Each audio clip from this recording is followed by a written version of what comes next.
Meus amigos e minhas amigas, bem-vindos a todos e a todas ao canal do Instituto de Economia da UFRJ.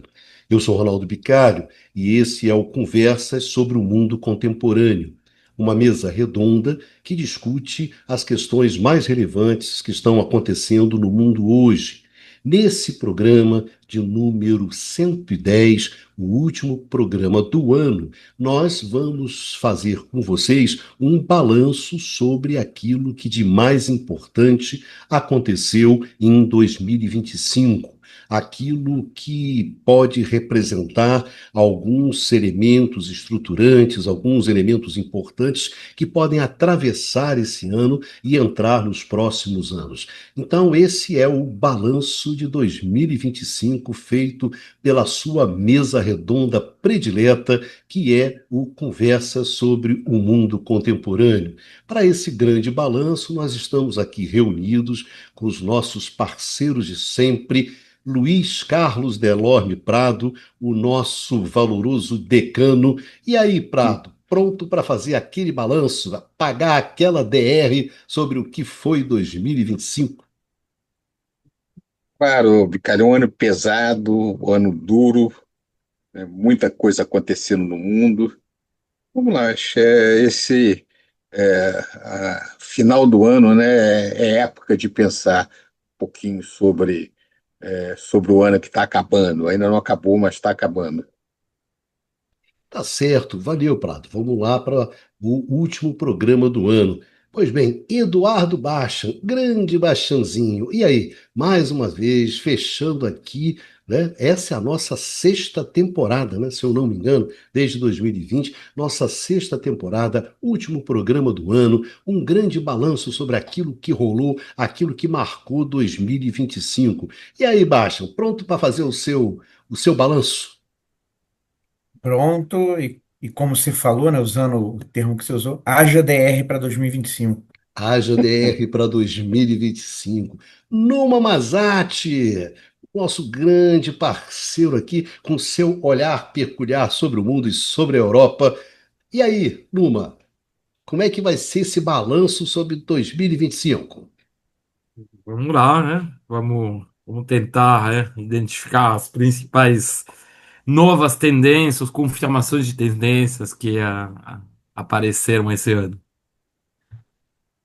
Apareceram nesse ano, né? Pois bem, meus amigos, minhas amigas, lembrando para vocês que é possível ouvir esse programa no formato de podcast. Se vocês procurarem nos tocadores aí de podcast, procurarem por canal e é traço FRJ, vocês vão encontrar os programas do canal do Instituto de Economia da UFRJ no formato de podcast. E entre esses programas, o seu Conversas sobre o Mundo Contemporâneo. Pois bem, Pradinho, como sempre, nosso grande decano, começando, tocando a bola, dando início a esse jogo. Pradinho, o que que foi marcante, o que foi importante, o que que aconteceu de relevante que, quando a gente olhar para trás, a gente vai lembrar em 2025? O que rolou de importante em 2025? Vai lá, Pradinho. Vamos lá, Bicalho. Eu acho que o primeiro ponto que vai marcar o ano, sobre todos os outros, se o segundo mandato do Trump entrando como um elefante numa loja de louças, ou seja, retornando pesadamente às políticas protecionistas americanas, que ocorriam antes da Segunda Guerra Mundial, rompendo com todos os acordos é, liderados pelos Estados Unidos no pós-guerra na área de comércio internacional, acabando definitivamente com qualquer papel para a Organização Mundial do Comércio, rompendo as regras do jogo das relações econômicas internacionais. Isoladamente, a meu juízo, o principal fato econômico é um fato econômico, político, mais o que se queira colocar, de 2025. Primeiro. O segundo fato econômico e também político o conjunto de guerras com grau e a, todas as suas consequências, já o crescimento da violência sem precedentes desde a Segunda Guerra Mundial, né? O conflito entre a Rússia e a Ucrânia, cuja a intensidade militar, onde, por um lado, você tem a Rússia usando armamentos bastante, cada vez mais sofisticados, e a Ucrânia também com todo o apoio da OTAN, envolvendo o enfrentamento de um número grande de soldados de lado a lado. A violência sem precedentes no Oriente Médio, né, com a, os ataques feitos é, pelo atual governo, né, de Israel sobre Gaza, que ultrapassa muito qualquer justificativa de reação ao Hamas, com a morte é, atualmente já está realmente de centenas de milhares de pessoas, principalmente mulheres e crianças, com todos os efeitos econômicos desse processo, e ainda estendendo para o ataque americano no Irã, e para a estabilidade na região. Foi feito um acordo mais recentemente, aí nós temos que aguardar o que vai acontecer. O nosso objetivo nunca é discussão de natureza política, mas é principalmente de natureza econômica, mas as duas coisas estão sempre, de alguma forma, vinculadas. Terceiro acontecimento marcante é a crise econômica da Europa. A queda da produção industrial da Alemanha, por exemplo, 2%, talvez essa seja a crise mais profunda da Alemanha no pós-guerra.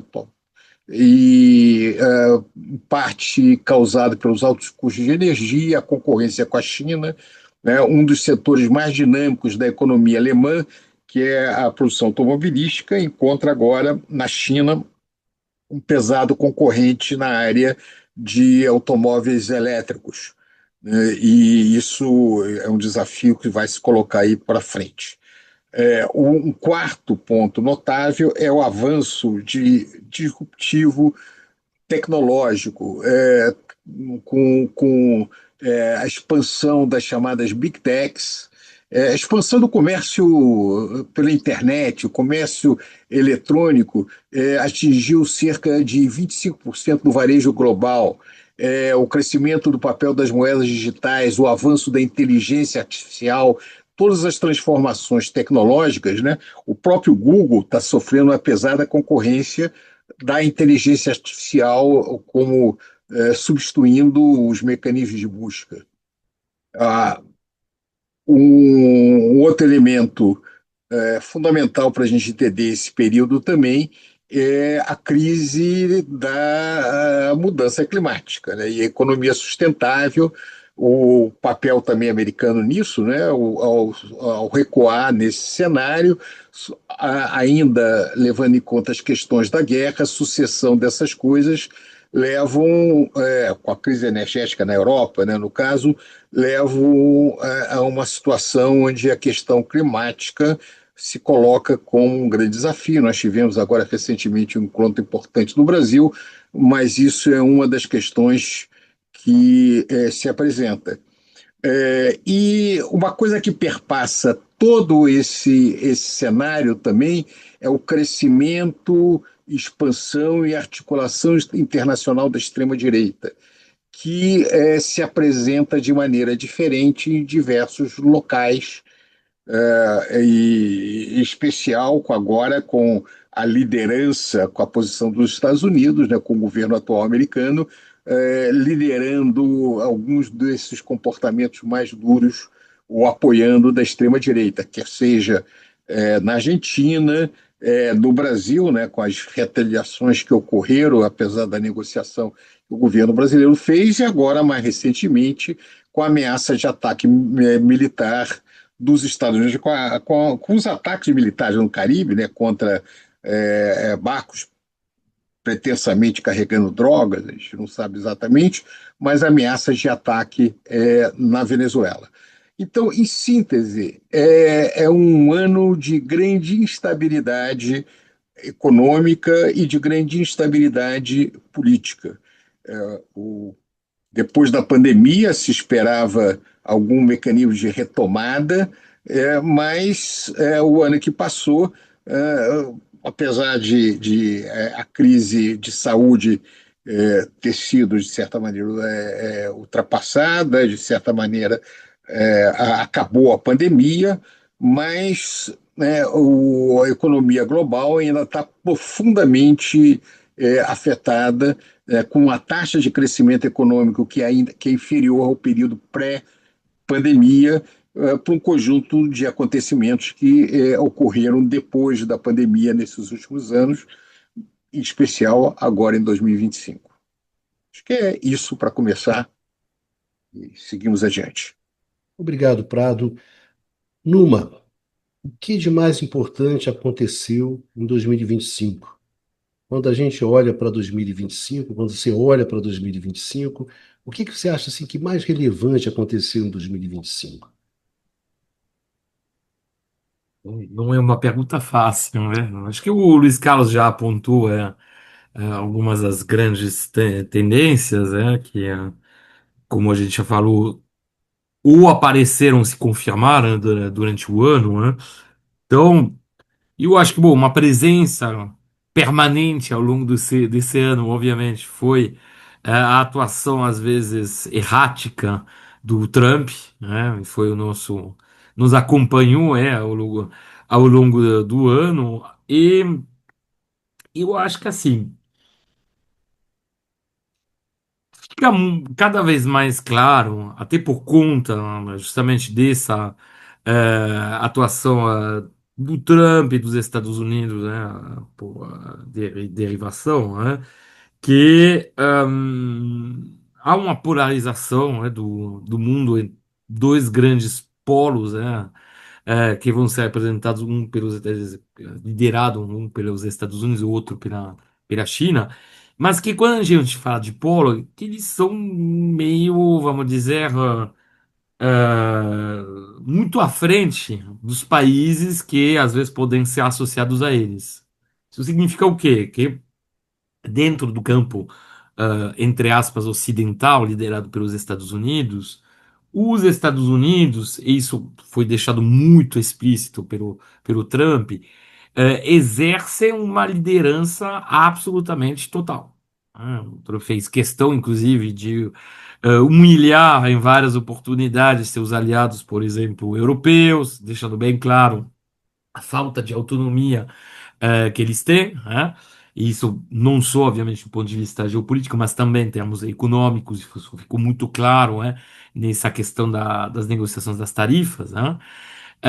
Enquanto isso, do outro lado, justamente pensando na questão das tarifas, um país que não se curvou, né? Justamente porque tem hoje um peso na produção industrial mundial, tem hoje uma capacidade também cada vez mais autóctona, né, de inovação tecnológica, acompanhado também de avanços na parte da tecnologia militar, dos equipamentos bélicos, que é a China.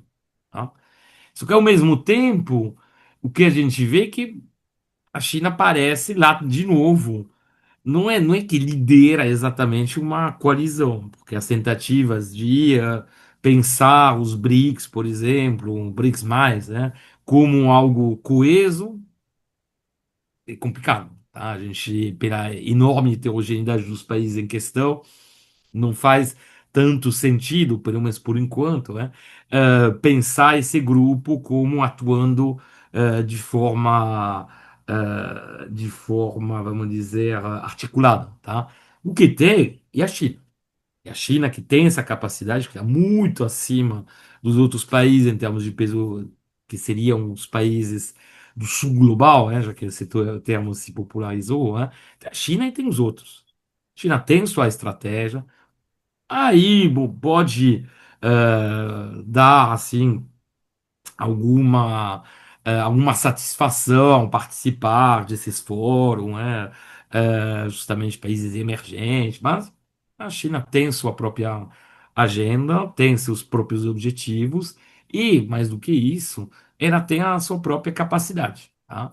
O único país que de alguma forma, mas mesmo assim muito atrás, apresentaria algo próximo, né, seria a Índia. Mas mesmo assim, a gente sabe que muito atrás em termos de estágio, né, de avanço produtivo e tecnológico, com muitas questões para resolver e também, inclusive, com vamos dizer, com um cenário interno muito mais contestado, por conta dos antagonismos que existem no país, pelo menos no caso da China vai ser não existe, ou pelo menos é controlado, né? Então a gente vê que essa e um mundo que aparece cada vez mais, então, dominado por essas duas figuras, tá? E nesse sentido, se a gente for olhar assim, em termos de capacitação tecnológica também, tá? Se a gente for pensar justamente como colocou o Luiz Carlos, né, dos desafios, né, que são vinculados ao que passou a ser chamado de inteligência artificial, ou seja, as capacidades de autonomização, né, vamos dizer, de automatização de tarefas, etc. Bom, de novo, nessa área, os dois países lideram sem contestação nenhuma o processo, que vão ser os Estados Unidos de um lado e a China do outro. Tá? Quanto à questão da Rússia, nisso talvez a gente tenha alguma diferença de ponto de vista, né? E o Luiz Carlos, né? Mas eu acho que justamente a gente vê que a guerra russo-ucraniana mais um ano passa sem se resolver, né? Então, entre supostamente uma Rússia superdominante e uma Ucrânia que estaria, vamos dizer, beirando o colapso, bom, realmente a posição ucraniana está cada vez mais fraca, né, justamente até por conta da falta de apoio, né, do recuo do apoio americano. Porém, mais um ano sem esse conflito se resolver, tá? E, enfim, né, eu acho que eu queria fazer umas dessas observações.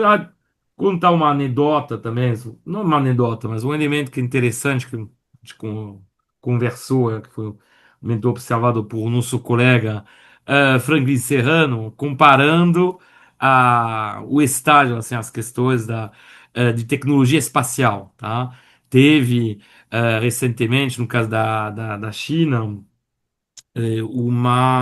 como se diz, um episódio, uma dificuldade que apareceu para resgatar, entre aspas, uma crew, uma equipagem, não sei, equipagem? É uma tripulação. Uma tripulação que não estava conseguindo, portanto, voltar para a China. A China resolveu o problema em menos de 2 semanas. Tá? Os Estados Unidos, lembrem-se, demoraram quase 300 dias, sei lá, 280, alguma coisa. Então a gente vê que nesse episódio, assim, a gente vê a diferença, de mobilização, de capacidade de mobilização de recursos, inclusive de recursos de alta tecnologia, que vai existir entre, como se diz, os Estados Unidos e a China. Tá? Então, a China tem demonstrado cada vez mais uma capacidade, né, de ultrapassar justamente os Estados Unidos nessa capacidade de recurso, de articulação, de aplicação de estratégia por parte do Estado.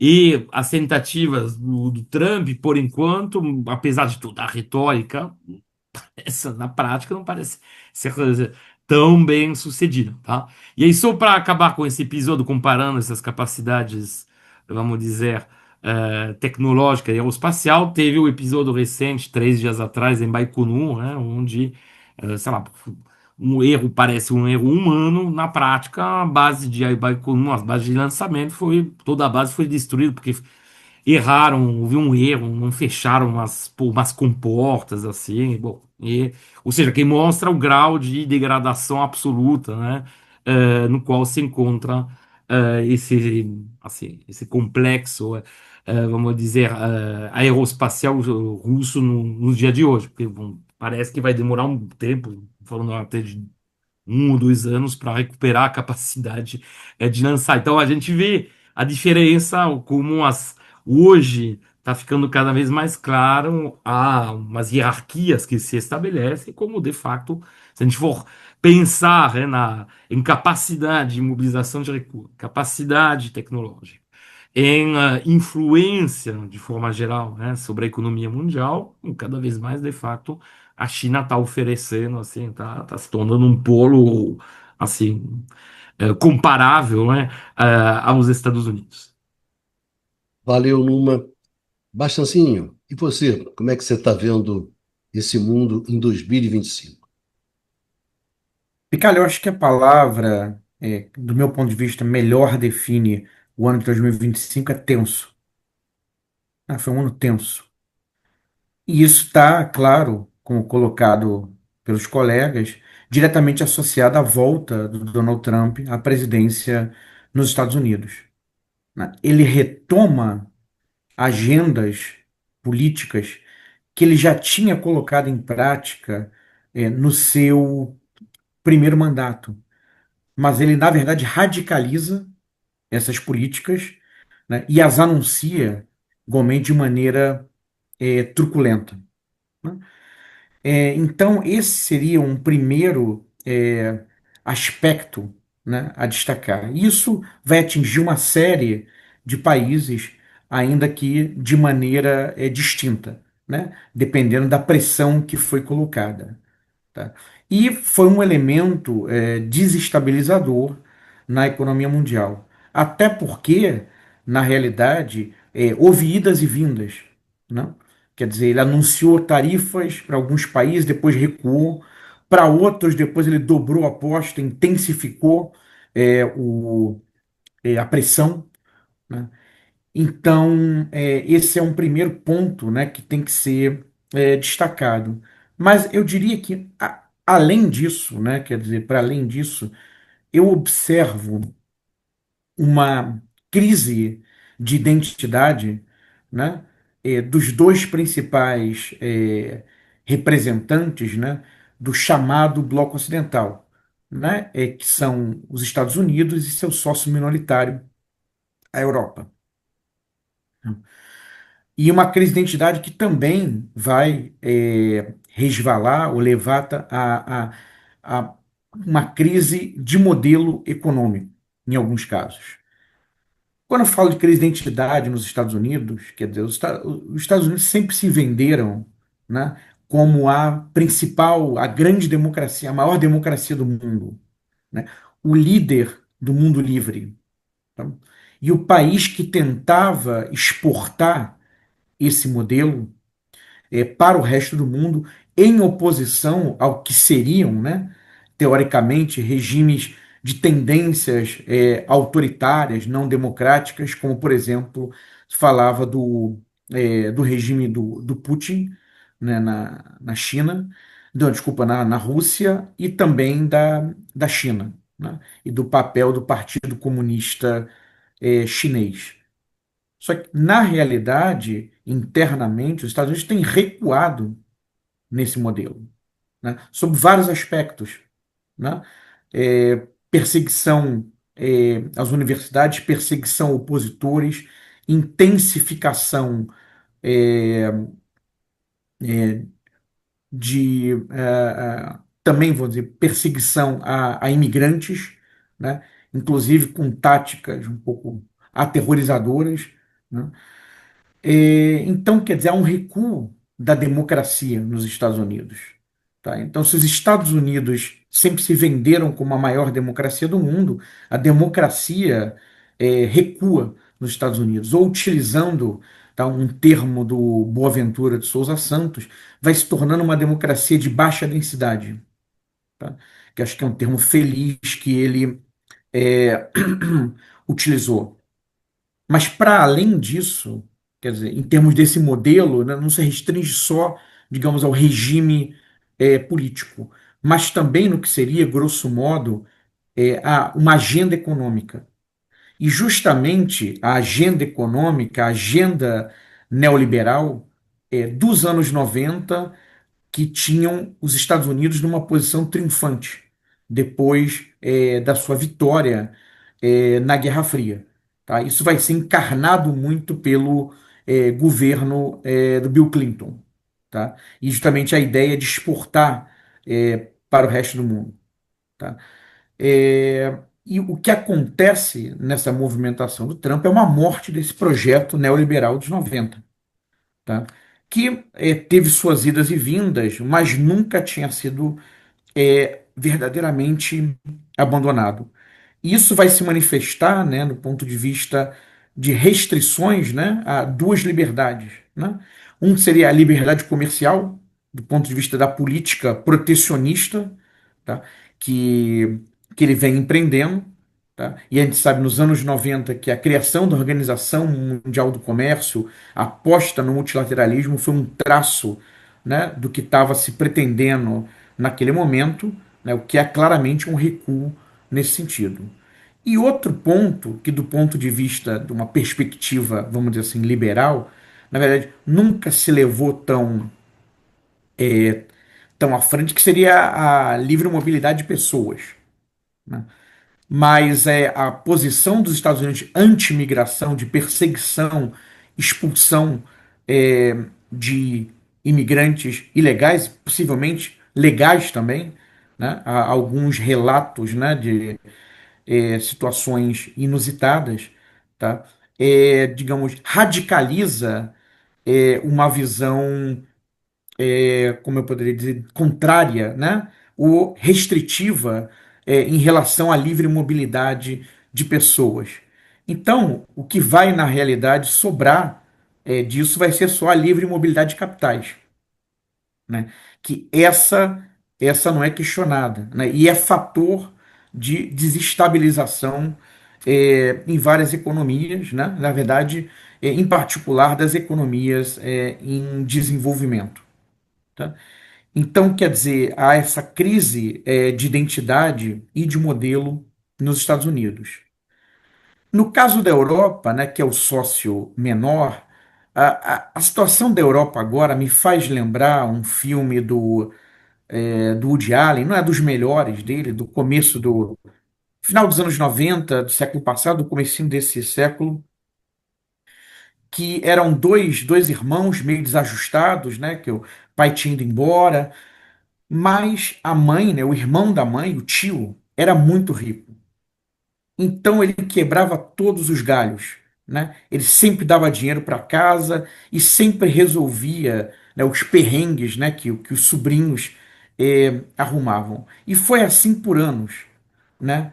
Até que um dia o tio, né, vira para ele e diz assim: "Olha, eu tenho ajudado, né? Sempre, né, fui parceiro de vocês. Tá? Agora eu preciso pedir uma coisa para vocês. Eu quero que vocês matem uma pessoa." Né? Então, quer dizer, a ideia, é claro que tá, há limites na analogia, mas a associação da Europa com os Estados Unidos, tá, durante o pós-guerra, foi extremamente benéfica para os europeus.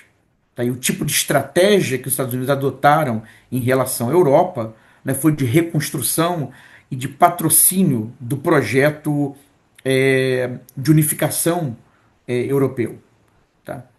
Só que agora, na verdade, e isso não é um traço particular do governo Trump, na realidade, esse tem sido um tipo de associação que só dá prejuízo para os europeus. Né? Por exemplo, a crise migratória, por exemplo, dos sírios, né, entrando na Europa, estava ligada às políticas dos Estados Unidos para o Oriente Médio. Né? A questão da política dos Estados Unidos para a Rússia, né, significou, levou a Europa a um rompimento com a Rússia, com consequências muito sérias econômicas para alguns dos seus países, em particular para a Alemanha. Tá? É claro que se pode alegar que os europeus poderiam ter dito não, poderiam ter tido uma, uma posição de não caminhar conjuntamente, de não alinhamento, né, com os Estados Unidos é, nessas políticas. Mas, na realidade, cada vez mais claro que a Europa é um protetorado dos Estados Unidos, eles têm muito medo da perda, né, do apoio militar dos Estados Unidos. Então, o que houve, né, em alguns casos, de uma maneira é, muito, é, muito clara, né, foi um movimento de submissão da Europa, né, em relação aos Estados Unidos do Trump. Né? E isso, naturalmente, cria uma crise de identidade para os europeus. Né? Para além das próprias dificuldades internas que eles já tinham nas disputas, interesses e visões distintas dos seus vários membros, né? E que, na verdade, acabou se agravando, né, a partir dos anos 90 também com a expansão do bloco para o leste da Europa, depois da queda do Muro de Berlim e do fim da Cortina de Ferro. Né? Eu colocaria, tá, duas questões aqui, né, uma para se pensar, e o nosso, né, e nós, aqui no Brasil e na América Latina. Do ponto de vista do desempenho da economia, a economia não vai mal. O PIB tem uma estimativa, se não me engano, de crescer 2,4%. Ano passado cresceu em torno de 3,4%. Tá? Mas se nós virmos do ponto de vista de movimentos políticos, né, houve recentemente que nós comentamos, por exemplo, a derrota da Bolívia, né, da esquerda boliviana, ainda que para uma direita mais, para centro-direita, tá? Mas é uma derrota de uma frente de esquerda do MAS que estava no poder há muito tempo na Bolívia. E os dois casos que poderiam ser apresentados, né, como emblemáticos, né, da esquerda, por exemplo, no continente, que seriam o Boric no Chile e o Petro na Colômbia, na verdade, seus governos estão caminhando, né, para um final melancólico, né? E a sinalização é de que nas próximas eleições a vitória será é, da centro-direita ou mesmo da extrema-direita. E esse é um ponto que deve ser muito refletido, né, num contexto, né, de um Brasil que ingressa em 2026 no ano eleitoral. É, Vicário, deixa eu entrar aqui nessa Tranquilo. discussão do Baixa.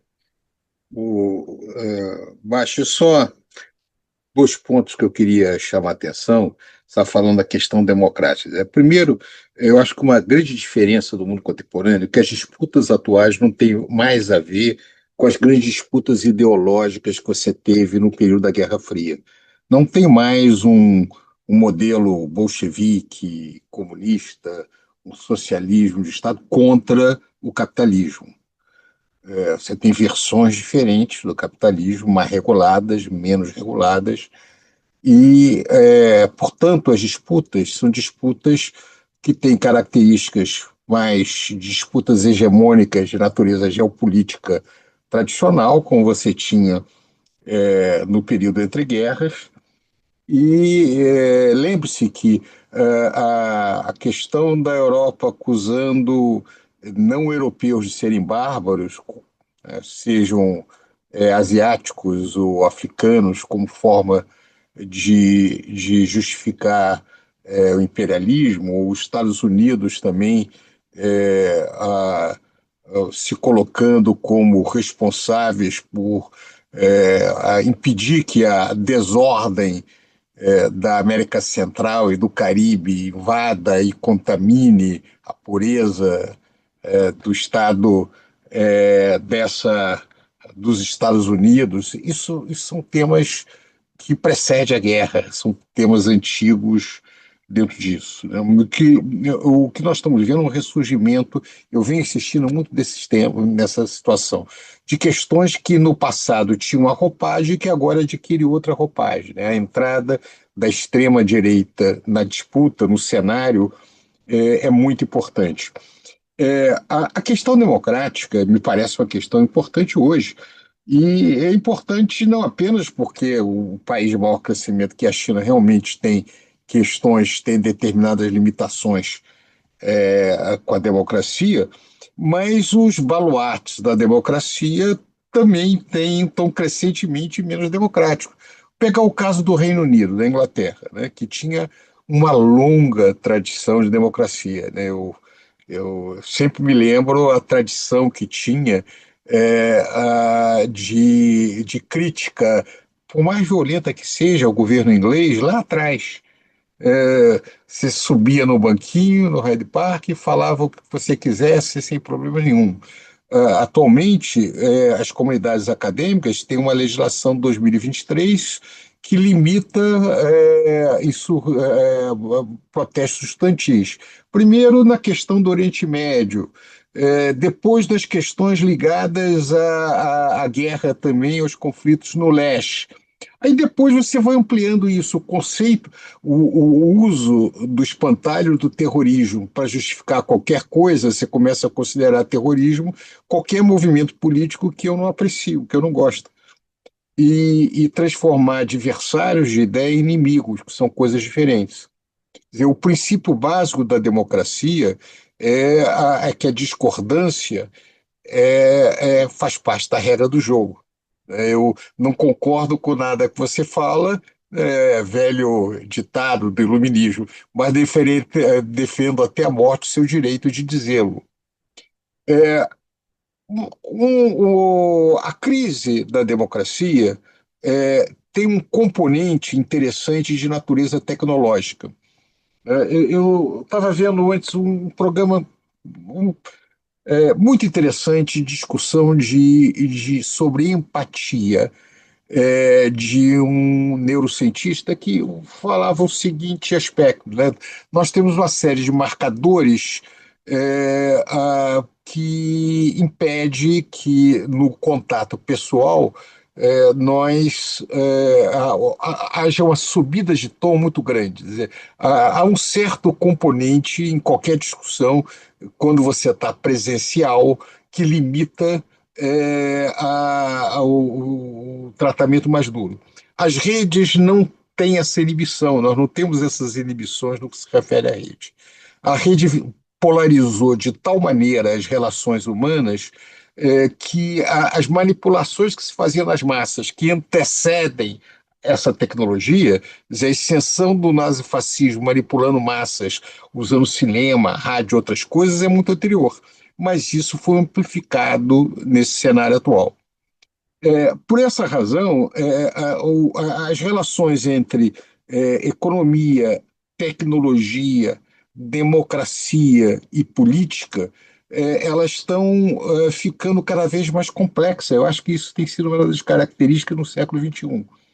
Com mais um cenário que ainda não é um cenário de emergência, mas está se anunciando nessa direção, que é o fato de que as taxas de crescimento do mundo são cada vez menores e você tem cenários de quedas dramáticas da população em países como o Japão, no leste europeu, na Coreia, e até o Brasil. Nós estamos com a taxa de crescimento de população de pouco menos 0,39%. Você falou que 2,4 que a gente deve crescer esse ano não é ruim, porque Isso significa um crescimento segundo da o World renda. Economic Outlook do Fundo Monetário Internacional. Pois é, o que significa um crescimento de renda per capita de 2%. Nos anos 50, para você ter um crescimento de renda per capita de 2%, você tinha que crescer 6, 6,5%, no mínimo, ou 7%. Dependendo, não chegava a 7, mas para ter 2,5% tinha que ter algo próximo do 7%. Ou seja, a redução do crescimento da população leva, de certa maneira, compatibiliza um crescimento mais moderado, e mesmo assim com aumento de renda per capita, mas também tem uma série de consequências dentro disso. Então, o que nós estamos vendo, eu, eu entendo que 2025 vai ficar um marco, né? Se a gente for, vou falar uma coisa perigosa, porque o futuro, sempre o ano que vem pode ser pior, né? A gente não sabe. Mas o fim do sistema de relações econômicas internacionais, principalmente na parte do OMC, com esse segundo mandato Trump, me parece que vai ser um marco. Não tem volta nisso. Não tem como reconstruir. Isso Desculpa, o significa que você fala? Você pode repetir, Luiz o Carlos? fim do sistema de comércio internacional tal como nós conhecíamos. Porque, veja, se usava uma expressão nos anos 30 e 40 quanto o tipo de políticas econômicas que eram mutuamente destruidoras, que é a política de empobreça teu vizinho. A expressão em inglês é beggar thy neighbor. Esse tipo de conflito levou a uma disputa entre países que contribuiu para a Segunda Guerra Mundial. Quando o Trump rompe com as regras das relações internacionais, significa que atualmente as relações econômicas internacionais são muito pouco colaborativas, porque não tem regra nenhuma. Então, no acordo entre Brasil e Estados Unidos, o Brasil tenta conseguir alguma coisa, cede alguma coisa. Como o Brasil tem uma posição de inferioridade de poder, o que ele pode contrapor é limitado, né? Na OMC, a nossa posição não era uma posição confortável como dos países industriais avançados, mas tinha regras. Agora não tem regra nenhuma. Se isso é difícil para o Brasil, imagine para a República Dominicana, para a Bolívia, para um país menor. A própria Europa se mostrou com uma posição de negociadora americana que é vergonhosa, né? Não dá para ter outra classificação. Claro, você pode falar que, afinal de contas, o impacto não foi tão ruim, fazer alguma justificativa em torno disso, mas ela aceitou um acordo desigual como ela impôs à China, ao Japão, a países africanos no passado e até o Brasil, né, com o Acordo Comercial de 1825. Então, essa situação marca relações econômicas internacionais muito mais duras. E eu tenho falado que você só não está numa guerra aberta à la Segunda Guerra Mundial, porque agora o buraco é mais embaixo. Guerra entre grandes potências muito rapidamente pode se acelerar para conflitos nucleares. Então você tem um freio aí. Mas é uma situação muito, muito desconfortável. Você tem uma mudança tecnológica que tem um profundo impacto em termos de geração de emprego. Qual é o impacto da inteligência artificial sobre geração de empregos, né? Outro dia, né, eu vi cenários absolutamente róseos dizendo, então, o mundo poderá viver trabalhando menos, com melhores condições, porque, afinal de contas, os trabalhos mais duros serão substituídos por robôs humanoides ou alguma coisa. Isso depende. A quem pertencem os robôs? Né? Se tiver robôs substituindo o trabalho humano, não quer dizer que a jornada de trabalho vai se reduzir. Pode ser que muita gente não tenha acesso a trabalho e dependa de algum tipo de política redistributiva do Estado que está cada vez mais limitado para poder fazê-lo. Bem, isso leva ao quê? Instabilidade política ou a vulnerabilidade pela manipulação de todos os movimentos extremistas que se queira no mundo contemporâneo. E, finalmente, a crise do neoliberalismo. Veja, quando eu falo a crise do neoliberalismo, não é crise das políticas neoliberais.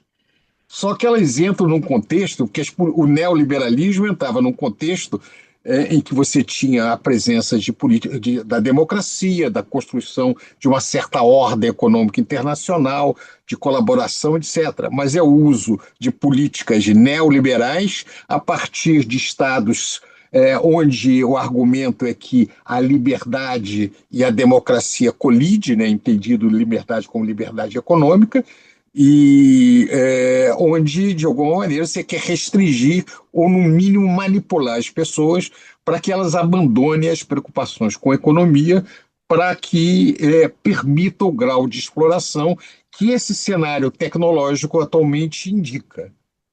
Permita, talvez, Luiz Carlos, a palavra seja a morte da globalização tal como apresentada nos anos Ah, sim, 90. isso é claro, isso eu concordo. A globalização, Né? Não a, neoliberalismo, mas sim globalização, a né? globalização, A sim, globalização que foi o projeto dos anos 90. e é o projeto, mas a globalização é uma das agendas principais do neoliberalismo. É, é, Sim.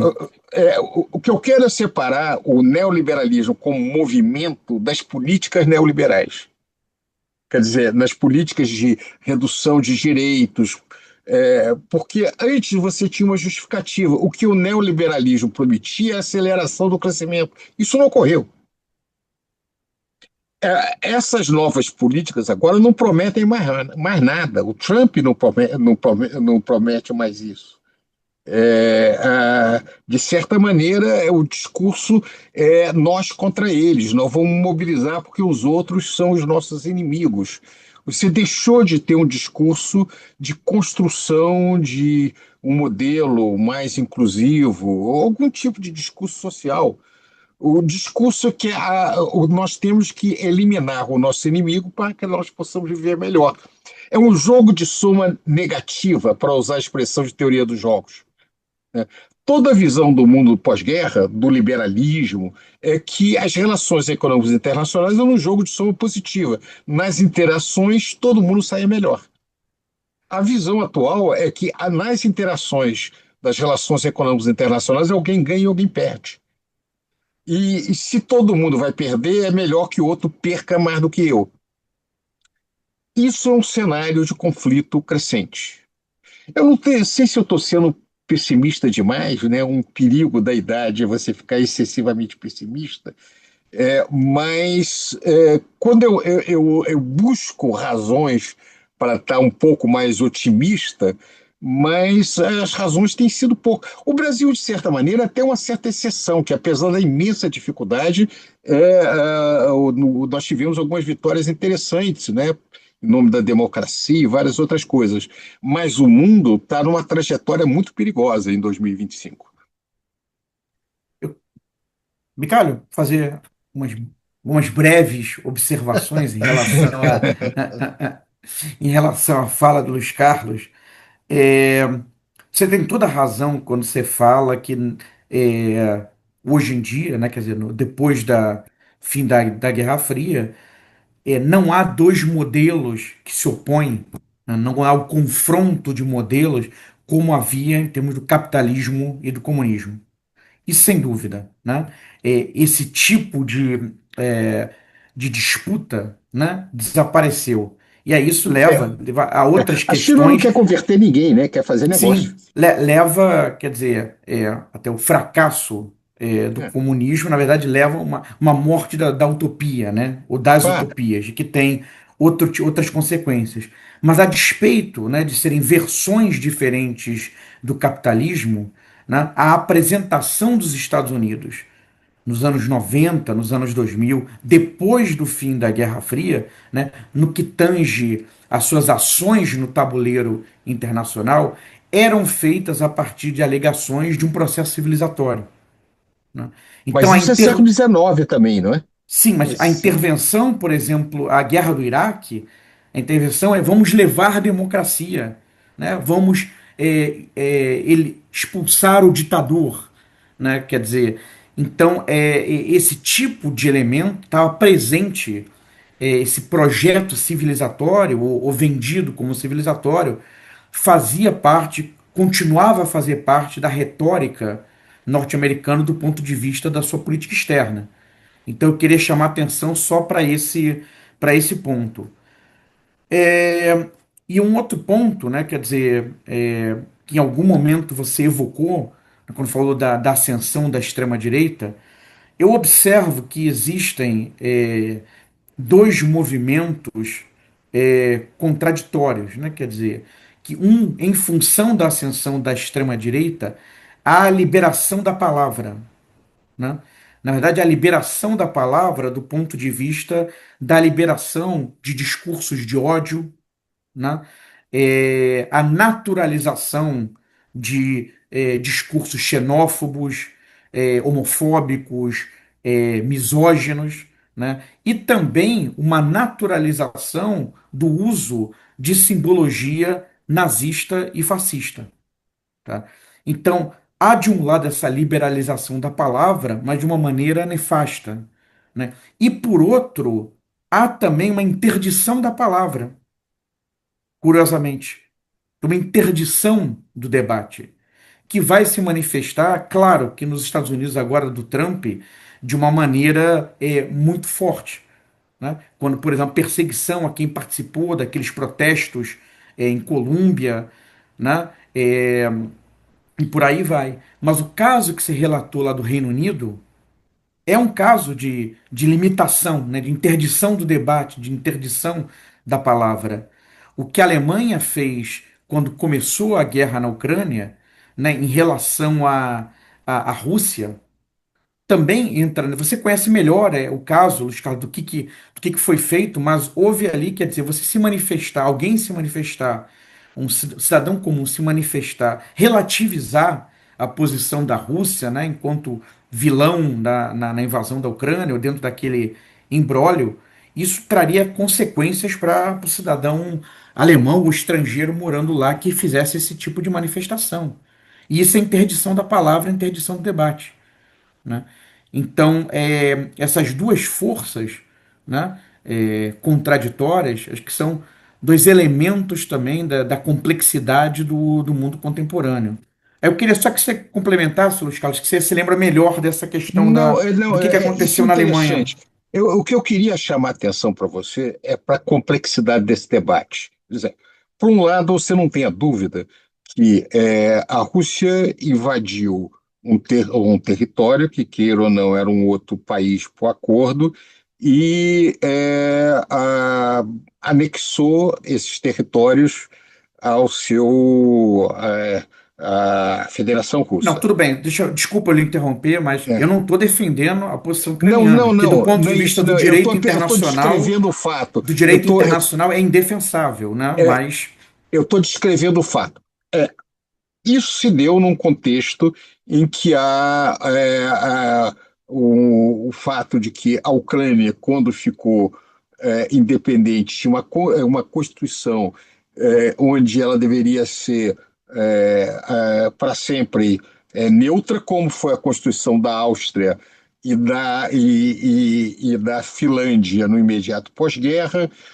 Houve uma questão de uma perseguição das minorias russas e do avanço da OTAN. Então, é uma situação complexa. Eu estou aqui sem defender posições, descrevendo a natureza da situação. Qual é o problema da Europa com referência a isso? A Europa não teve capacidade de fazer um debate da complexidade da situação. Ou seja, aqueles que queriam, de certa maneira, analisar a situação na sua complexidade eram, de certa maneira, acusados de fazer um discurso pró-Putin. Mas o problema não é esse. O problema é quando você transforma isso no ilícito. E houve situações de jornalistas que foram penalizados, acadêmicos que perderam a posição em função de ideias. É, é claro que também posições pró-Rússia fazem parte, os principais defensores dessa proposição é a extrema-direita alemã, da Alternative for a Deutschland. Então, de certa maneira, tanto o SPD quanto o CDU consideram, associam essas ideias. É que no Brasil é estranho, as pessoas, de alguma maneira, por razões mágicas, associam a esquerda, mas isso são posições da extrema-direita. Por outro lado, a posição da extrema-direita, muitas vezes, quando é feita nos jornais, na imprensa, ultrapassa o limite do considerado razoável sob o ponto de vista do discurso público. É aquela discussão que nós fizemos: quando você usa as redes para fazer discursos de ódio, é um problema. Isso tem gerado uma série de situações. Mas o que é um discurso de ódio? Qual é a fronteira do que você pode debater e não pode debater?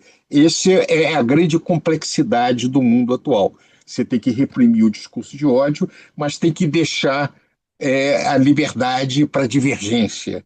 Então, essas fronteiras, elas estão muito difíceis no mundo contemporâneo. Isso vale para a situação no Oriente Médio. As comunidades de origem judaica no, Rio, no Brasil, que são contrárias ao governo de Israel, nem ao Estado de Israel, muito menos, coisa muito mais ampla, que é o judaísmo, como cultura, como história, como tradição, que são muitas vezes tratados de maneira como se fossem antissemitas. Quer dizer, a mistura das coisas está muito complicada. Agora, o que eu chamo a atenção é que isso tem uma face econômica. Por exemplo, é, a, a, o, sob o ponto de vista das redes, como são mercados de mutilados, é importante o público saber o seguinte: tudo aquilo que é de graça, alguma coisa está sendo vendida, pode ser até as suas informações, não existe nenhuma transação gratuita. Então, a disputa por atenção, ela é muito, que é a natureza do negócio, que é como você financia essas redes todas. Quanto mais duro for o discurso, quanto mais ódio tiver, maior o engajamento. Há um crescimento do engajamento com o crescimento da emoção trazida, do ódio trazido. Então, o que leva a uma relação recíproca. Quanto mais virulento fosse o discurso, maior o engajamento, com maior engajamento para aqueles sites que são comercializados, eles ganham mais, ao ganhar mais, ganham mais público e tem mais engajamento. Então, você tem uma tendência para isso. Isso é uma das razões curiosas que programas como os nossos, né, que são relativamente distantes, reflexivos, não são programas de imensa audiência, né, porque as pessoas querem engajamento, não querem Isso, que que procuram, discutam como você situações colocou cisas, né? antes, de maneira muito elegante, que procuram tratar as questões na sua complexidade Na sua complexidade, que é o que a gente procura fazer. Pode até não conseguir, e não mas fazer proselitismo, né? não fazer proselitismo, né? Aqui todos nós temos posição, mas nós procuramos de certa maneira trazer as nossas posições com argumentos e apresentar com clareza as nossas divergências. E as nossas divergências não fazem o outro nem um idiota nem um inimigo, apenas pessoas que divergem, né? Essa é a beleza da possibilidade de divergir. Nem discurso de ódio, nem discurso de amor. Pois é, a gente debate, né? Aliás, é o que se faz, deve se fazer no mundo acadêmico, né? Nós somos treinados a fazer isso, né? Discordar algumas vezes de maneira veemente, mas isso, a momento nenhum, retira, né, a amizade, o interesse e o prazer de discutir uns com os outros e aprender uns com os outros também. Mas isso é difícil. Mas olha Então, só, Bárcio, Bicalinho, Fábio. Bicalinho, vamos dar uma chance pro Numinha, Pedro. Acho que ele vai Não, eu ia dormir falar ali. exatamente falar isso. E isso numa mesa onde você tem um botafoguense, um flamenguista, um tricolor e um palmeirense. Então, gente, vamos deixar o palmeirense falar um pouquinho. o Fluminense tem direito a falar também? Vai lá, palmeirense, fala um pouquinho aí. É, Não, mas o Luiz Carlos queria só terminar o raciocínio dele, eu não, acho.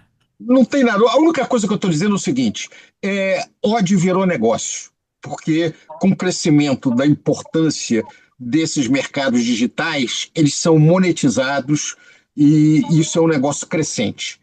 É, então, isso é mais um fator de estabilidade desse final do primeiro quarto do século XXI. Esse é o meu ponto. Segue aí, Numa, desculpe. Não, é difícil realmente, conseguir concatenar Puxa para tudo. econômico, vamos voltar para economia, Numa. Puxa para economia Vamos de voltar. volta. Não, o que acho um elemento que é interessante eu observar que, bom, a gente tem uma certa confirmação esse ano pelas previsões que aparecem, de novo de um patamar de crescimento econômico da economia mundial que, comparado ao que foi, de forma geral, né, antes da pandemia, particularmente antes da crise financeira global lá de 2008, 2009, continua abaixo, né?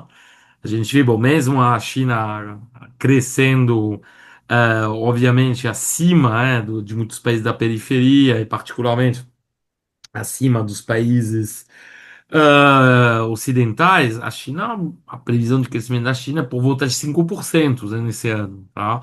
Ou seja, a gente não está mais nos patamares de 10%, observados na década anterior. A gente vê que, de novo, pegando as economias emergentes, bom, a previsão no caso do Brasil, acho que está por volta de 2 e poucos por cento, né? 2,4. Dois É vírgula isso, é. quatro, Que né? eu olhei Ou hoje seja, no abaixo do ACNI, ano passado, né? No caso foi do. 3,4, né? Sim, mas que é um desempenho até bem Sim, sim. bom, né? Dentro, São comparado a países 2%. centrais e bem É, e acima do crescimento americano. Ou seja, o Brasil vai A continuar esse previsão dos ano, Estados Unidos é 1,9, se eu não me engano. vai continuar um processo, mesmo que lento, mas de convergência, né? Ou seja, bom, mas um caso talvez. Assim, um outro caso interessante também é o caso da Rússia, que deve crescer a menos de 1% esse ano, né, apesar da situação de economia de guerra, que é muito pouco, né, quando a gente pensa na questão da mobilização e do crescimento acelerado em geral que acompanha uma economia de guerra, né? Na verdade, o único país da periferia que vai crescer, que cresce hoje de forma assim, meio consistente, a um ritmo significativamente maior do que aquele que tinha, sei lá, até a década de 80, né? E a Índia. Né? A Índia, a previsão, aí, bom, as estimativas são de um crescimento de 6 a 6,5%. Então, ou seja, a Índia é realmente dentro desse sul global, né? Ela é assim, um centro, hoje um centro dinâmico, né? De crescimento, tá? Obviamente que se dá a partir de uma base muito abaixo, né? Da China, né? Porque o renda per capita na Índia é o quinto, é um sexto, entre um quinto e um sexto da renda per capita chinesa, né? Ou seja, tem uma diferença enorme que se abriu, mas é um elemento interessante. Então, nesse contexto, de novo, o comércio mundial não vai ser um grande elemento que vai poder, assim, puxar, né, o crescimento das economias que dependem mais, do crescimento das exportações para ter um crescimento mais alto, né, em termos de demanda, agregada, né. E essas economias, de novo, não vão ter um desempenho muito bom, né. Esse é o caso do Japão, o caso da Alemanha. Isso confirma mais uma vez que hoje, para crescer a um ritmo mais acelerado, você precisa ter um mercado interno mais dinâmico. Ou seja, você precisa estimular o gasto público, você precisa estimular a renda, e assim, através disso, que seja através das transferências do Estado, através de uma dinâmica de crescimento dos salários, ah, isso vai estimular o consumo, isso que vai também assim induzir um crescimento do investimento. Ou seja, a demanda hoje você depende não essencialmente, mas se você quiser crescer a um ritmo mais acelerado, você tem que achar um jeito de estimular o dinamismo do seu mercado interno. E tudo bem, a gente fala de desaceleração da China, mas a China vai crescer a mais ou menos 5%. Ou seja, muito acima dos outros países com os quais hoje ela disputa, né, tecnologicamente, e, em particular muito acima dos Estados Unidos. Ou seja, é, e eu acho que isso reabilita a importância justamente das políticas econômicas que são implementadas para justamente estimular esse crescimento. E nesse sentido, o caminho do Brasil, que passa muito justamente por um estímulo da renda, do aumento da renda, através de uma dinâmica de crescimento do salário mínimo, como foi o caso, né, no início do ano, como tinha sido o caso no ano passado, um aumento das transferências, a tentativa, pelo menos, de retomar uma política industrial, a gente viu através dos investimentos da Petrobras, através de programas também mais direcionados para o setor. Tudo isso é algo que justamente confirma, né, vamos dizer, o acerto, né, da estratégia do Brasil. Poderia ser, obviamente, mais amplo aí nesse momento, mas, bom, eu acho que é algo que claramente confirma essa posição e confirma que frente a essa desaceleração do crescimento do comércio mundial, você tem justamente que apostar em dinâmicas internas. Tá? E o problema enorme da Europa. A gente falou da Europa sobre o prisma mais político-geopolítico, mas as economias europeias estão numa dinâmica de crescimento muito baixo, tá? Estou numa dinâmica de contestação crescente do que sobrou, né, do estado de bem-estar social, o que leva, obviamente, a uma percepção, que não é só uma percepção, a realidade, uma piora em termos de padrão de vida, de padrão de consumo, de acesso a bens públicos, a serviços públicos que se deterioram e que aí conectando mais com a discussão eh, assim, anterior, que alimentam, que a gente estudou já em vários programas, ou seja, essa extrema-direita, esses discursos designando bodes expiatórios, que vai ser um migrante em algum lugar, vai ser o migrante sei lá, o esquerdista em outro lugar, o migrante, o progressista, enfim. A E a gente retomada da já. política industrial na Europa, você vê alguma coisa do gênero? Como é que você vê Sim. essa questão das políticas industriais nos Estados Unidos e na Europa? Qual é a sua percepção? Não, no caso da Europa, o problema sempre é a austeridade orçamentária. Porque, bom, você pode Tá sem som, ter, você... ter Não, mas pro. desculpa, eu queria fazer uma pergunta junto com a do Luiz Carlos, que era Hum. a questão da aposta europeia dentro dessa política industrial na transição verde, e que tem havido recuos nisso, né? Da van der Ia Leyen chegar a ali. ser, bom, era um ponto no É qual porque, eu desculpa, eu estava queria mutado, eu justamente. comecei a falar quando o Luiz Carlos terminou, desculpe. Não, mas está certíssimo. Justamente, e era um ponto, foi importante você relembrar esse elemento, porque é o ponto do qual a gente quer chegar. A gente observa que, de fato, essa retomada da política industrial na Europa, ela é muito parcial. Aí o problema, frente justamente ao que a gente observa no caso chinês, ou até no caso americano, é justamente essa falta de capacidade de mobilização de recursos, uma falta, na verdade, de estratégia integrada, né, muitas vezes, uma dificuldade enorme de haver um processo de colaboração entre os países, como eu falei para vocês já, essa questão da disciplina fiscal, por exemplo, no caso da Alemanha. A Alemanha deveria ser uma economia agindo meio como uma locomotiva aí, da demanda efetiva, o problema é que as restrições orçamentárias alemãs fazem com que não cresce muito, não puxa os outros países. A França está numa situação meio parecida também, a Itália também está. Porque a Itália é citada como um exemplo, um sucesso, porque está reduzindo o seu déficit orçamentário, mas a Itália vai crescer, sei lá, 0,5%, sei lá seja, é uma economia que está em estagnação. Então, dá para exaltar uma economia estagnada, como o caso da economia italiana, tá? Então, esse é o problema. A estagnação é o que caracteriza hoje a maior parte das economias europeias. Isso se explica pela falta aí. O que faz o Estado? Na verdade, vai tirando de uma parte, de uns usos, vai, na verdade, reorientando muitas vezes recursos. Não é que gasta mais gasta, reestrutura o gasto. Aí, em nome, por exemplo, do esforço de guerra, em nome do financiamento, por exemplo, que seja do crescimento do complexo bélico ou das ajudas fornecidas à Ucrânia, entre outras coisas, né? você vai tirar recursos, usar isso como argumento para, de repente, tirar algum tipo, ou diminuir algum tipo de transferências sociais, ou seja, alimentando ainda mais a frustração e justamente essa rejeição, vamos dizer, do espaço político tradicional, ou seja, e é algo que vai reforçando isso. E como colocou o Eduardo, Numa, só um parênteses, você não vê o gasto militar com alguma possibilidade de fazer um keynesianismo militar, como se falava no complexo industrial militar americano, dizer, por exemplo, a crise da indústria automobilística alemã substituir por alguma coisa como, sei lá, tanques. Você vê alguma possibilidade ou você afastaria isso?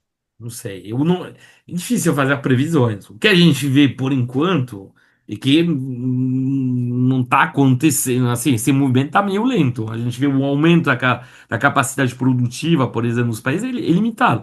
Aí será um país como a França, que tem um complexo militar industrial grande, que se aproveitou também de, vamos dizer, da nova situação geopolítica para ocupar já há alguns anos o segundo lugar mundial em termos de exportação, tem se dado bem, esse complexo militar francês tem bem sido uma fonte de crescimento, mas mesmo assim, comparado com os Estados Unidos, é muito baixo. E no caso da Alemanha, se fala muito disso, mas por enquanto não está acontecendo, gente. Tem que ver assim, porque se promete, vamos ver. Bom, a gente vai ver o que vai acontecer, tá? Mas pode ser, mas por enquanto não está acontecendo, tá? E na questão verde, como colocou o Eduardo, a transição, por enquanto, assim, os objetivos, por exemplo, que tinham sido estabelecidos ah, através da Comissão Europeia, ou seja, para toda a União Europeia, são cada vez mais reduzidos em termos de espectro. Também os prazos que eram estabelecidos, por exemplo, na questão da eletrificação da frota de automóveis, também estão sendo deslocados para frente. Ou seja, politicamente, a questão da transição verde é algo que é cada vez mais contestado. A gente observa, por exemplo, no caso da Alemanha, né, Eduardo é um conhecedor, né, da realidade alemã, né? No caso da Alemanha, por exemplo, você claramente tem uma conversão de uma parte não negligenciável do espectro político a uma visão pouco favorável à transição verde. Tipo, a CDU-CSU, que bom, seria o partido de direita ao poder, né? Centro-direita, mesmo se hoje em dia, e cada vez mais direita, cada vez menos centro, hoje tem uma posição que é muito menos favorável ao meio ambiente. Tá? O AfD, que está na extrema-direita, é uma posição nada favorável à transição verde. Ou seja, se a gente for somar, a gente tem hoje, sei lá, uns 65%, né, do eleitorado que, na verdade, apoia partidos que não são mais favoráveis, assim, pelo menos, a uma transição verde tal como ela era concebida 10 anos atrás. A própria Comissão Europeia, através da von der Leyen, até por conta desse deslocamento para a direita, né, da composição do Parlamento Europeu, né, foi também, justamente, acompanha um pouco esse movimento e vai ficando cada vez menos ambiciosa, né? Então, porque, de novo, a transição verde é algo que, do jeito que foi feito muitas vezes, foi feito sem esquema compensatório. Então, você fazer uma transição verde que faz pagar a transição, o custo da transição aos meios populares, à classe média baixa, como tem acontecido, sem esquemas compensatórios, bom, isso dá os jalecos amarelos na França, dá justamente a ascensão da AfD na Alemanha, ou seja, bom, e etc. Ou seja, e de novo, o liberalismo, a gente vê mais uma vez, o liberalismo ele cria problemas, empurra, na verdade, cada vez mais problemas, porque ele não aceita o papel central que deveria ter o Estado em termos de amortecimento, justamente, dos problemas econômicos, em termos de compensação, todos esses elementos que deveriam ser parte de uma política estatal, infelizmente, estão cada vez menos considerados explicam os movimentos políticos, pelo menos em parte, né? E nesse sentido, bom, o Brasil está indo um pouco a contracorrente do que está acontecendo justamente em muitas partes do mundo. Porque nos Estados Unidos é a mesma coisa, tá? Você vai empurrando, empurrando, um sistema a ter suas últimas consequências. Pra- Só para iniciar com umas notas positivas, uns elementos hoje em dia que podem deixar alguma esperança. A gente vê o caso do Brasil, dentro do possível, num espaço limitado, o México da Sheinbaum conseguiu, se a gente pegar o Morena como um todo, né, desde 2018, a gente tem uma multiplicação por três, né, dos salários em termos reais, ou seja, descontando a inflação, tem nos próprios Estados Unidos a eleição do novo prefeito de Nova York foi muito mais do que ideologia, foi muito baseado justamente no resgate de uma visão social da vida em numa cidade, da necessidade justamente de pensar a questão da moradia, do resgate, da necessidade de ter será, moradias sociais, de ter A crise conjuntos de habitacionais. moradia é um problema das grandes capitais hoje, na Europa, Isso, nos os Estados conjuntos Unidos e na América. habitacionais, sabe? De esquema, de acesso à qualidade, a dispensória, ou seja, a centros de saúde que sejam decentes. Eu prefiro mil vezes ir para uma unidade de UPA aqui do que ir para um centro de saúde em Nova York, tá? Você vai ser você vai ter um atendimento provavelmente de muito melhor qualidade aqui no Brasil.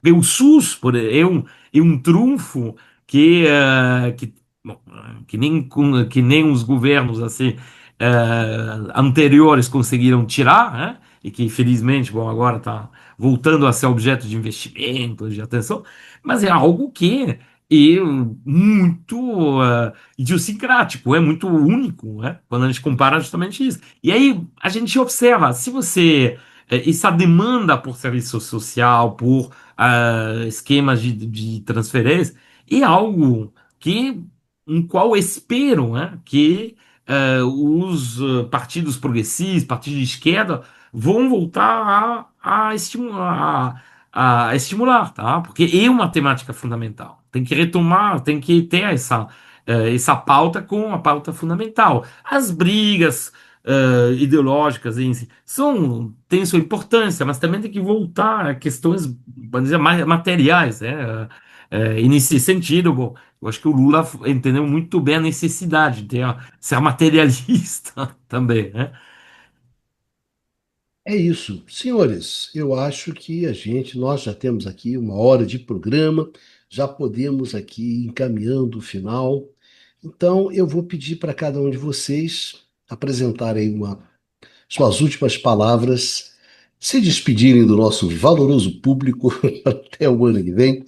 Então, é com cada um os últimos comentários de 2025. A não ser que aconteça, né, Prado? Alguma catástrofe, a gente tem que vir aqui comentar, Aí porque sempre esse vem. mundo aí, essas coisas não acontecem. Alguma coisa diferente, nós É, voltamos a à cena. gente Plantando volta assim, conversas, né? hein? Plantando Coreia. Plantando conversas. Plantando essas. Baixazinho, começar com você. Não, vamos começar com o Pradinho, né? Nosso Não, decano Pradinho começa e encerra, ele rapaz. Não, Pradinho começa e encerra. Lembra termina. aquela discussão do Pradinho com o Costa Pinto, para ver quem dava a última palavra, exatamente.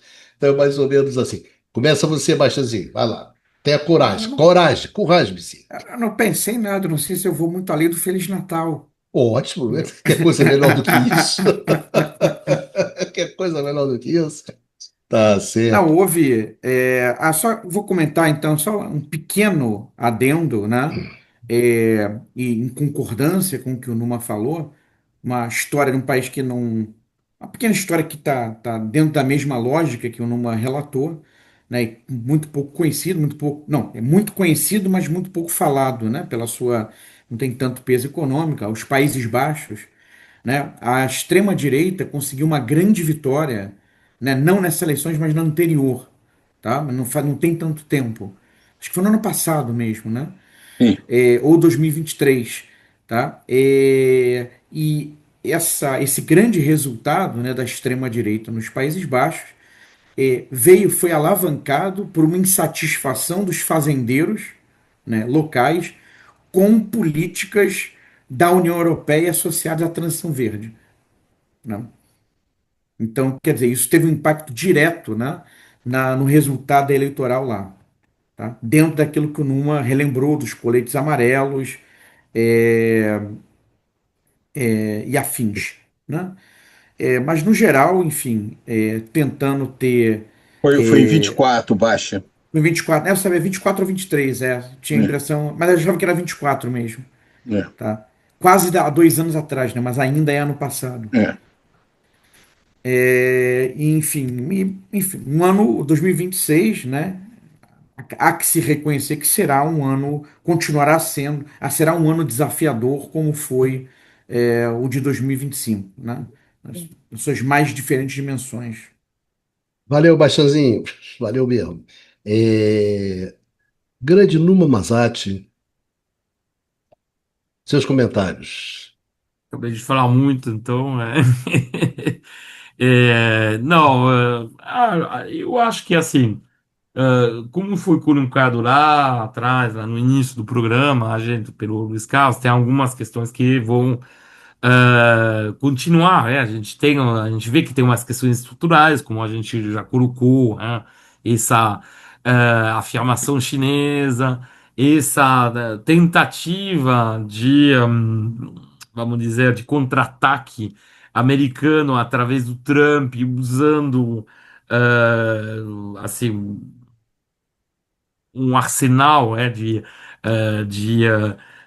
muito baseado em tarifas, mas que não tem demonstrado uma grande eficácia, né, vamos dizer, né? Então vamos ver se esse lado meio errático do Trump vai continuar, né, no ano que vem.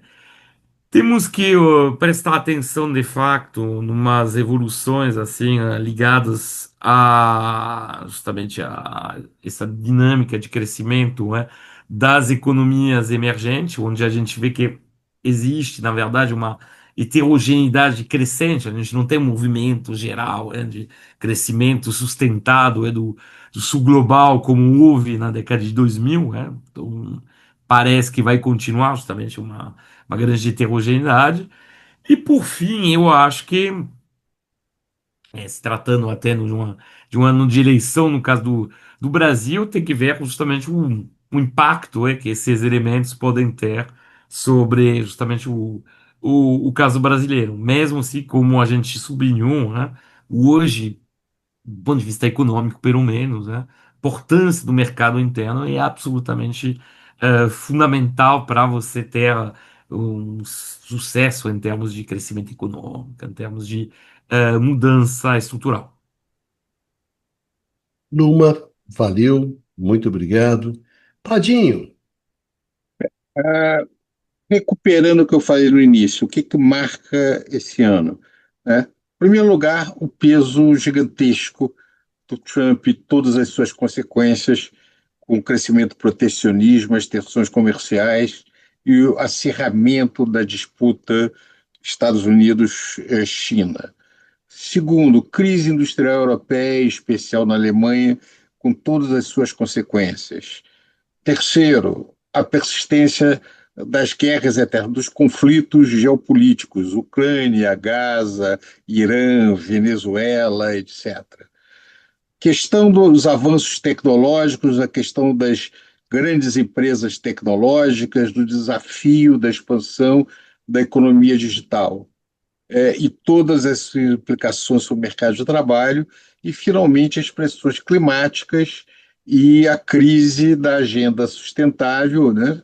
E dentro desse bolo eu colocaria também as inconsistências da política industrial, das políticas industriais, que vão marcar, de certa maneira, a crise que nós temos do neoliberalismo, ou pelo menos da globalização.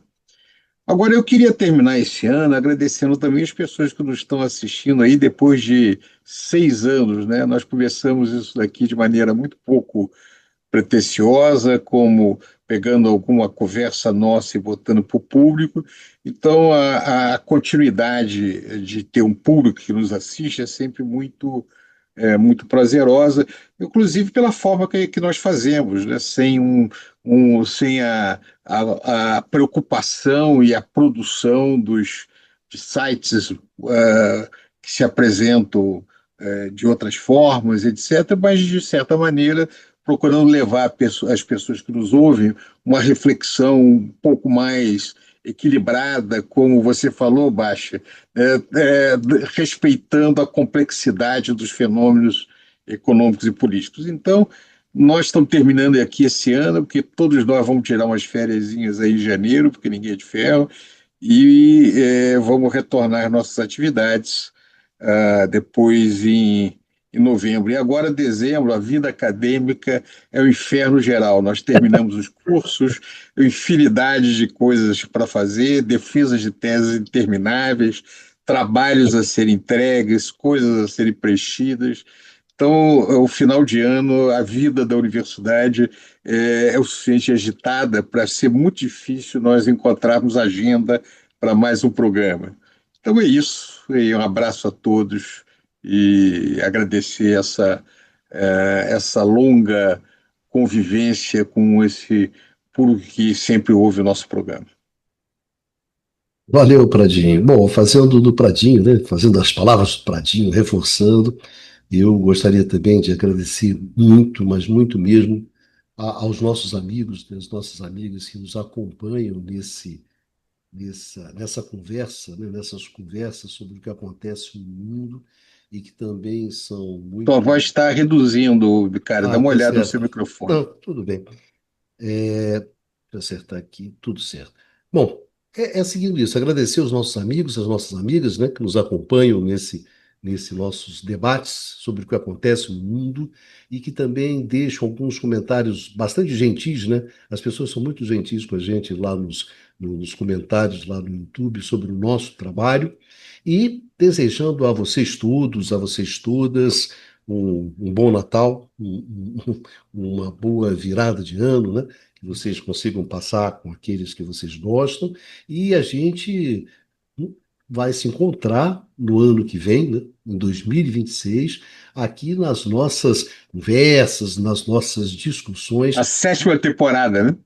na sétima temporada. Quem diria, em sétima temporada? Não é toda a série que. Não é muito difícil uma série, né? Uma série chegar a 7 temporadas. Eu lembro de poucas séries que chegam até a sétima temporada. Então é isso, meus amigos e minhas amigas. Um beijão enorme, um abraço grande em vocês todos, em vocês todas. E a gente se encontra no próximo Conversas sobre o Mundo Contemporâneo, aqui no canal do Instituto de Economia da UFRJ.